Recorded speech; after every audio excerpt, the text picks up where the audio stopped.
Is the endgame initiative always a winning advantage? Have you ever wondered if having the initiative in the endgame guarantees a win? This question is fascinating and complex.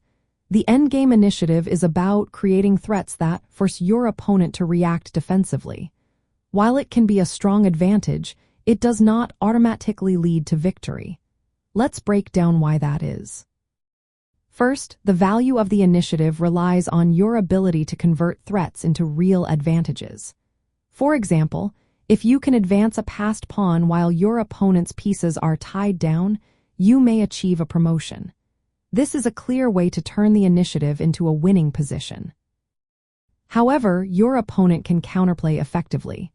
A skilled defender may simplify the position or even sacrifice material to reach a drawn setup, like a fortress. This means that even if you have the initiative, it can be neutralized by a well-prepared opponent. Material balance plays a significant role as well.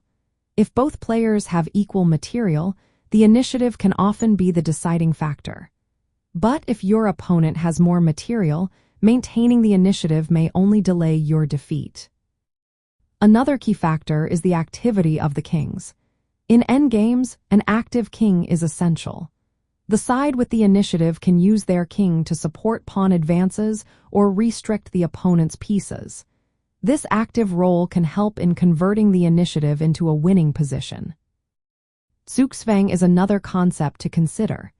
The initiative can force your opponent into a situation where any move worsens their position.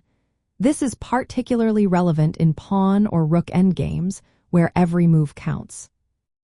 In practical applications, the initiative is often worth a pawn in rook endgames. Active rooks can dominate files and attack weak pawns, creating pressure.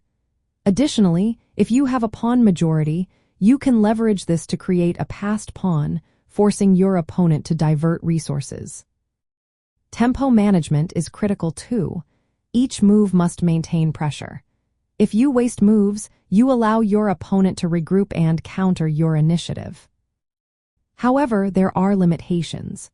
Some positions allow defenders to create impenetrable setups, nullifying the initiative.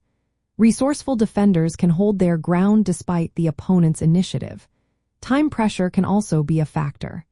The player with the initiative might rush and misjudge critical moments, wasting their advantage.